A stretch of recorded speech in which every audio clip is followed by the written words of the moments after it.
Apa itu koridor Philadelphia? Daerah tak bertuan di jalur Gaza. Pasukan keamanan Mesir dan pasukan militer Israel terlibat baku tembak pada Senin 27 Mei 2024 lalu. Peristiwa ini terjadi di dekat koridor Philadelphia, perbatasan antara Mesir dan jalur Gaza, Palestina.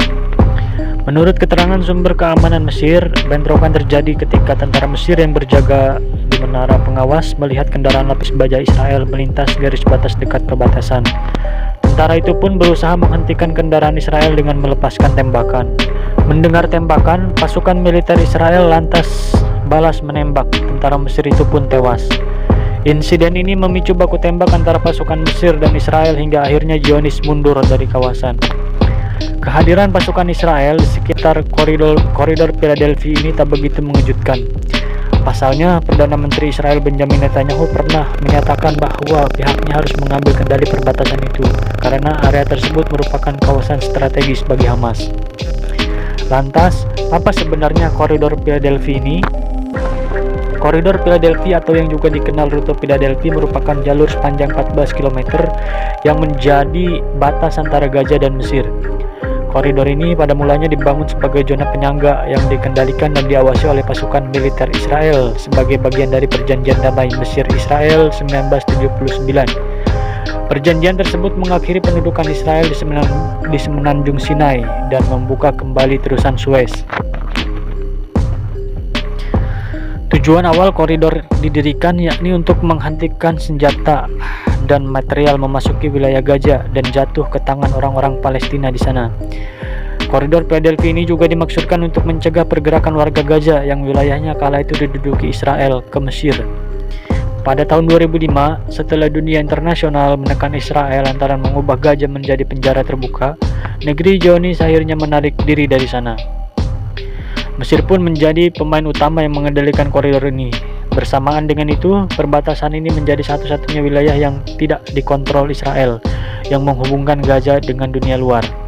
Saat itu, Tel Aviv memblokade wilayah darat, laut, dan udara jalur Gaza dari berbagai sisi lain. Mesir pada akhirnya membuat kesepakatan dengan otoritas Palestina untuk mengerahkan 750 tentara dan senjata berat berpatroli dan menjaga sisi koridor Mesir. Sisi Palestina dikendalikan oleh otoritas Palestina. Namun demikian, Hamas memegang kendali Gaza 2 tahun setelah penarikan Israel dan mengubah segala kondisi yang ada. Seperti dikutip Al Jazeera, selama bertahun-tahun Mesir pun menghancurkan terowongan yang digali oleh warga Gaza untuk menyelundupkan senjata maupun orang. Kuasai koridor Philadelphia, Israel makin gencar gempur Rafah. Pasukan Israel bertempur hebat dengan kelompok perlawanan di Rafah pada Kamis 30 Mei 2024 ketika militer menguasai koridor Philadelphia jalur Gaza Palestina. Menurut saksi, pengeboman dan tembakan keras menggema di Rafah. Saksi lain melaporkan pertempuran terjadi di Rafah tengah, barat, dan timur. Bom juga terdengar di sekitar gudang bantuan dan menewaskan 5 orang. Sejumlah warga sipil pun melarikan diri dari Rafah. Banyak di antara mereka membawa barang-barang di bahu mobil hingga keledai. Sejak agresi Israel, Rafah menjadi tempat pengungsian jutaan bagi warga Palestina. Menanggapi pertempuran di Rafah, militer Israel mengklaim berhasil membunuh 300 anggota milisi di Palestina di Rafah sejak Oktober 2023. Sebelumnya, Israel mengumumkan mereka merebut koridor Philadelphia sepanjang 14 km di sepanjang perbatasan Gaza Mesir. Pasukan Zionis menduga koridor itu digunakan Hamas untuk menyelundupkan senjata. Pasukan telah menemukan sekitar 20 terowongan, kata juru bicara militer Israel Daniel Hagari dikutip AFP. Pengumuman Israel terjadi usai mereka menggempur secara brutal kamp pengungsian di Rafah. Imbas serangan mereka, puluhan orang meninggal, bahkan banyak anak terbakar hidup-hidup. Israel melancarkan agresi ke Gaza sejak Oktober 2023. Selama operasi mereka menyerang warga dan objek sipil seperti rumah sakit hingga tempat ibadah.